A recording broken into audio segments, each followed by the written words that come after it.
একদম কম সময়ে মাত্র 10 মিনিটে একটা ডিম আর সুজি দিয়ে যদি মজাদার কোনো নাস্তা তৈরি করতে চান তাহলে এই রেসিপিটা আপনার জন্য।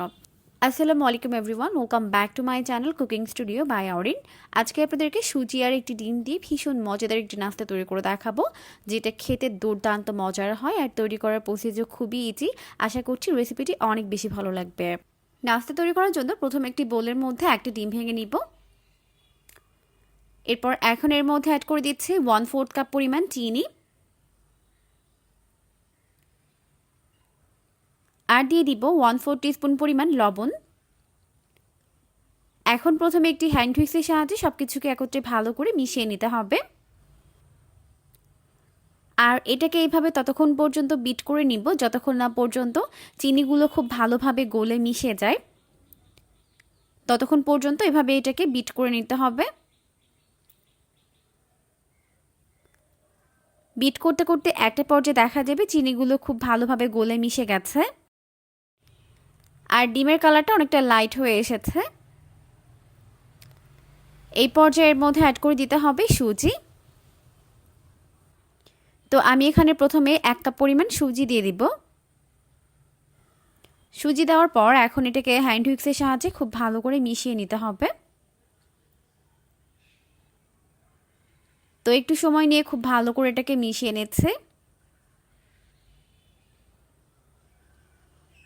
তো মিশিয়ে নেওয়ার এই পর্যায়ে এটাকে হাত দিয়ে একটু ভালো করে মিশিয়ে নিচ্ছে।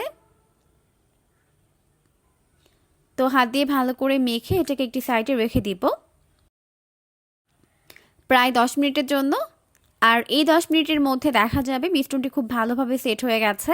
এখন কিন্তু এই নাস্তার কোনো শেপ দেওয়া যাচ্ছে না, অনেকটা কিন্তু পাতলা রয়েছে মিশ্রণটি। এটাকে যখন 10 মিনিটের জন্য রেখে দিব তখন কিন্তু এটা খুব ভালোভাবে সেট হয়ে যাবে।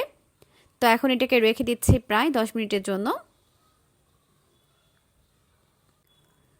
তো ফিরে এলাম প্রায় 10 মিনিট পর আর এখন দেখতেই পাচ্ছেন এই মিশ্রণটি কিন্তু খুব ভালোভাবে সেট হয়ে গেছে। এখন এখান থেকে অল্প একটু মিশ্রণ নিয়ে হাতের মধ্যে নিয়ে এরকম একটা গোলাকার শেপ দিয়ে নিব। তো এইভাবে গোলাকার শেপ দিয়ে নেওয়ার পর এখন এটাকে এরকম লম্বা আকৃতির একটা শেপ দিয়ে নিচ্ছে। আপনাদের সুবিধা মতো আপনারা কিন্তু ছোট বড় করে তৈরি করে ফেলতে পারবেন। তো এইভাবে করে একটা শেপ দিয়ে নিলাম আর এটা কিন্তু সবথেকে ইজি প্রসেস। তো এভাবে শেপ দিয়ে নেওয়ার পর এখন আমি এটাকে একটি সাইডে রেখে দিচ্ছি আর এভাবে বাকিগুলো বানিয়ে ফেলতে হবে। তো সবগুলো নাস্তার শেপ খুব ভালোভাবে এভাবে করে বানিয়ে ফেলেছি। এখন এগুলোকে ফ্রাই করে নিতে হবে। তার জন্য চুলায় একটি প্যান বসিয়ে এর মধ্যে যথেষ্ট পরিমাণে সয়াবিন তেল দিয়ে দিয়েছি। তেলটিকে ভালোভাবে গরম করে এখন এর মধ্যে একটি একটি করে নাস্তার শেপগুলোকে দিয়ে দিব। একবারে যতগুলো ধরই দিয়ে দিচ্ছি। আর এই নাস্তাগুলোকে অবশ্যই মিডিয়াম আঁচে ভাজতে হবে, মিডিয়াম গরম তেলে। তা না হলে দেখা যাবে অনেক বেশি গরম তেল হলে উপরে খুবই দ্রুত কালার চলে আসবে, তবে ভেতরটা ভালো মতো হবে না। তাই অবশ্যই একটু সময় নিয়ে ভাজতে হবে। তো একসঙ্গে যতগুলো ধরে আমি দিয়ে দিচ্ছি।